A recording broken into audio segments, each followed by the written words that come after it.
Good afternoon, Trinidad and Tobago. I'm Stacey Ann Providence. CNews is live.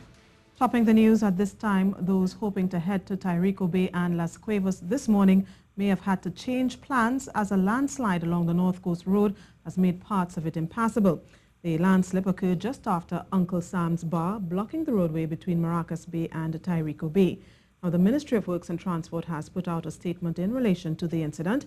It said that contractors have already been dispatched and are presently clearing the fallen debris. The debris is as a result of rock slides following continued torrential downpours along the North Coast for most of the Emancipation holiday. And motorists are advised to proceed with caution and be aware of heavy equipment on site. The ministry is also encouraging motorists to observe all directional signs and barriers and to drive at a reduced speed on approaching the affected area. Well, David Walker says recent pronouncements by the government have raised further concerns about the Tyrico bailout. Speaking on GMTT this morning, the senior analyst said it was worrying that the Prime Minister seemed to know very little about the happenings at Tyrico, despite it being under government control for close to a decade. The Prime Minister really does not know how this money has been spent. It is a remarkable admission that they are only now discovering that money went into areas that they hadn't expected it would be going to. Given that the directors were in a majority appointed by the government, so you would expect them to be up to date on everything that's going on. And it simply highlights for us the issue of the lack of information. Mr. Walker also said the recent talk surrounding the cost of the Buko estate also distracts from the broader issue, that of procurement practices. But I am concerned that the issue of the value of this property is obscuring some other deeper issues. What I mean by that is that the real issue here for me is procurement procedure. If the government is going to spend $170, $180 million on anything, it should have been subject to proper procurement procedures as defined in the legislation that they've just passed. Instead, we know nothing about how this money is being spent. Minister of Trade and Industry Paula Gopee-Scoon has announced plans to launch a national quality policy. The minister was speaking following a tour of Nutrimix Flour Mill's facility on Wednesday morning. National quality policy has to do with accreditation of labs and other such like competencies, but it's absolutely necessary. When I look at, for instance, I look at medical labs and the accreditation policy will also speak to that. The accreditation policy is just a component of the national quality policy. The tour was a part of Nutrimix Food Safety System Certification Celebration Ceremony. She said the policy would help with raising the level of products to an international standard. National quality policy sort of dictates a national quality infrastructure, which exists in a sense. It exists, but the quality policy is about filling the gaps in our national quality infrastructure. Okay. So it exists in terms of the existence of labs and weights and measurements and all of the things that we're talking about in certification. What we're looking for are the gaps and filling it so that to ensure that all of our products that we produce are in fact competitive and compete on the real market. To some crime news now. A Moruga man was shot dead in the area earlier today. According to reports, 42-year-old Ian Sylvester was found dead in the back seat of a green B14 car at around 3:30 a.m. by police. Sylvester of Rochard Douglas Road, St. Mary's Village, Moruga, had gunshot wounds to the neck and head. Now, officers attached to the St. Mary's police post made the discovery after responding to reports of gunshots at Taylor Trace. He was taken to the Princestown District Center where he was pronounced dead. Now, police say at this point they have no motive for the killing. And PSA President Watson Duke is today calling on the management of Swissport to implement an HR policy for the benefit of its staff. During a silent protest outside the Piarco International Airport this morning, Mr. Duke told reporters workers are being denied basic work privileges such as allotted periods for lunch and compensation for working overtime.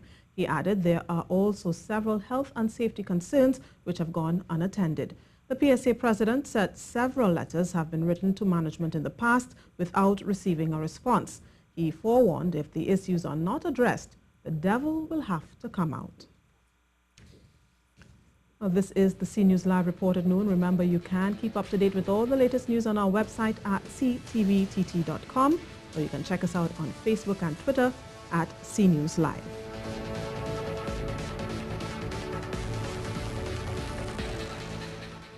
Opposition MP Dr. Botawari has said there needs to be a discussion concerning the economic challenges facing the country. The Caroni Central MP was speaking on Good Morning Trinidad and Tobago, promoting his conference entitled Breakthrough Strategy for a Sustainable Nation. He said given the economic climate, the country needs to know its options for productivity. Sustainable nationhood, how do you, in a time of challenge, get people to understand where they can make their best contribution and how, and secondly, how the burden of sacrifices are going to be shared in an equitable and transparent way. He said the economic climate has had a sterner effect on some more than others, and this too has to be addressed.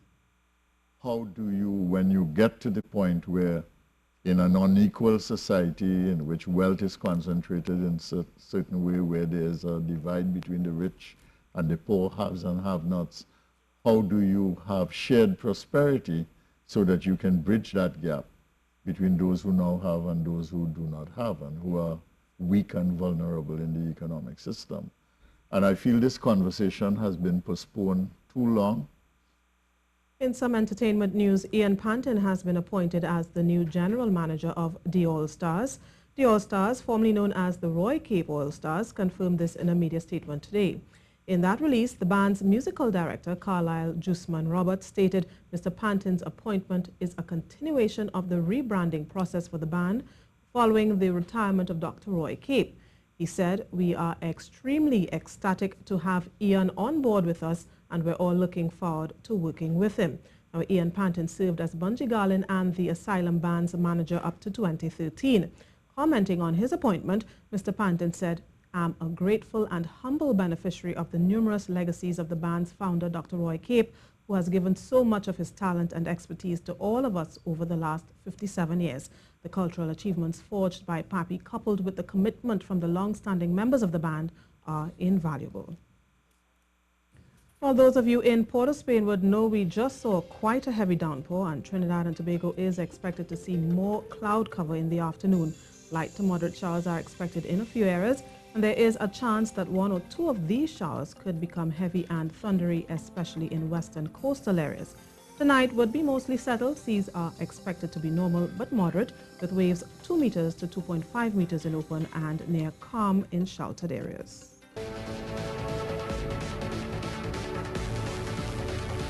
The Food and Agriculture Organization of the United Nations, the FAO, hosted parliamentarians from 13 CARICOM member states to address the issues of food insecurity, hunger, and malnutrition in the region.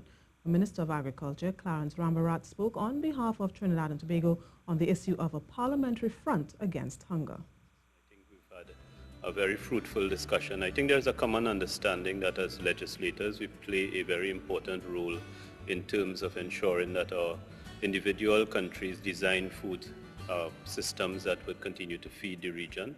So that is important. I think we understand the role of legislators also in some cases supervising policy implementation depending on the country you're in, and also ensuring that what the law says needs to be done actually gets done. The FAO has worked with countries around the world to establish parliamentary fronts against hunger, their aim being for both government and opposition through a bipartisan parliamentary motion to express a commitment to work together towards reducing hunger to zero in their countries. Now, participants at the meeting in Barbados were introduced to the Parliamentary Front Against Hunger in Latin America and the Caribbean, and an overview of the state of the Caribbean community food and nutrition security was presented. A state-owned oil company, Petrotrin, says it is investigating reports of oil at La Brea beaches. According to a statement on Tuesday, Petrotrin received reports of deposits of oil along the shorelines at the Point Sable and Carrot Shed beaches in La Brea. A team visited the area and confirmed the presence of oil on the beaches. Petrotrin says cleanup crews have been mobilized and cleanup activities are in progress along the shorelines of the affected areas. The Ministry of Energy and Energy Industries, the Environmental Management Authority, and the OSH were notified. The company assures the public that the cleanup exercise will be conducted in a manner that minimizes impact on the neighboring communities and the environment. And police are investigating the circumstances surrounding a woman's absence for a week after she was found alive on Tuesday. 35-year-old Nikisha Winterroach, who was reported missing on Wednesday, July 26th, was found with her hands bound and in a disoriented state in Edinburgh 500 Chaguanas on Tuesday morning. She was seen walking the area at around 7 o'clock near her home. She was spotted by a neighbor who then alerted the anti-kidnapping unit. In another missing persons case, Keshava Dhruva Sukraj of Arima, who had been reported missing, was found late on Tuesday. He was reported missing after disappearing in the vicinity of Ramjatan Trace Penal. There were no reports of injuries in his discovery.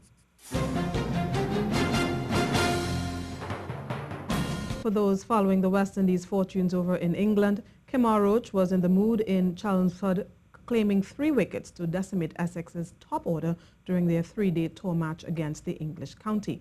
Now, after the West Indies declared at 338 in the morning session, Kemar Roach would strike with his 3rd ball, removing Varun Chopra for a duck. Roach would be the man again 6 overs later as he bowled Dan Lawrence with an in-swinger for 8, and he would then trap Adam Wheater, LBW for duck, in his next over. Miguel Cummings would then capture the wicket of Essex skipper Ryan Tendulkar, and the English county side were 47 for 4 at lunch, but the rains ensured that no further play would be seen. Now, earlier, Shane Durridge and Roach took the West Indies from their overnight score of 309 to 338. The wicketkeeper batsman was not allowed to become the 4th West Indies player to get a 50, as he made 44 when captain Jason Holder decided it was time to take a bowl at Essex. Roach and company will be hoping to keep up their form on the 3rd and final day tomorrow. And as if there was any doubt, but the Trinidad and Tobago women's volleyballers made absolutely certain that they retained their Kosovo title with a command performance against host nation Jamaica at the National Indoor Sports Center last night. TNT won the battle of the unbeatens hand down with a 3-0 blanking of the Jamaicans, winning the opening set 25-12. They had a little sterner resistance in the second as the home team fed off the home support and kept it close, but still fell 25-16 in the second. Then, needing a win to stay in the match, the Jamaicans found the defending champions too strong and were no match in the end, as TNT closed out the match with a commanding 25-10 beatdown to remain unbeaten throughout the tournament. The win is also a good confidence boost for the TNT ladies as they face a much sterner test in September. The battle for 3rd place went the way of Suriname, whom TNT defeated in the semis as they turned back Guadeloupe 3-1 with a close 25-15, 24-26, 25-17, and then 25-22 for victory. Now, Trinidad and Tobago now holds both Kosovo titles as the men's team also won their tournament earlier in the month of July at the cycling velodrome in Couva, beating Martinique in the final by a 3-1 margin. And in some horse racing news, the catchphrase is normally the lady sings the blues, which is used in a host of scenarios. But out at Santa Rosa Park on Tuesday, all eyes were on Leading Lady after she decimated the field, including the favorite Valorous, to take the THA Midsummer Classic on a canter, ensuring that there will not be a Triple Crown winner again this year. Valorous to the front. Valorous shows the way here, just divine inspiration, all hot, and Leading Lady. Here's the girl. She's quickening on the outside under Carlos Montalvo, and she picks it up. She's pouring it on and pulling away. Leading Lady, look at her go. It's a girl over all of the boys in the THA Midsummer Classic, and Carlos Montalvo. Valorous finished in 2nd, Divine Inspiration ran 3rd, Battle Cry came running on for 4th in front of Hello, This Could Run, Royal Galaxy, and Caesar Country pulled up. The time was 2 minutes. Flat. She was a bit unfortunate in the Guineas where she got parked up way behind and was wide all the way around. Finished up very nicely to go run 3rd, and today going the extra half a furlong, a smaller field. You would have to think that she would have been very dangerous. Nice ride by Carlos Montalvo. Yeah, top jockey, you know, and he beat me already in the Gold Cup about 5 years ago with Bruce on the Loose, so champion ride. The rugby clubs of Eastern Ruggers, Rainbow Harvards, Caribs and Royalians came together for a development event for their under-18 women's team at the Queen's Park Savannah. Now, the young ladies were certainly into the contest, and the Rainbow ladies in particular showed their ability to convert when presented with opportunities for trysts. Coordinator and observed by Technical Director Wayne Panter, who says the young women were new to the contact game, and he and others are addressing the issues of player retention from the Schoolgirls League and age-appropriate play for our community-based clubs. And that's it for sport. And that was your CNews report at noon. Remember, for up-to-date and breaking news throughout the day, you can visit the CNews website at ctvtt.com. I'm Stacey in Providence. Do have yourself a good afternoon.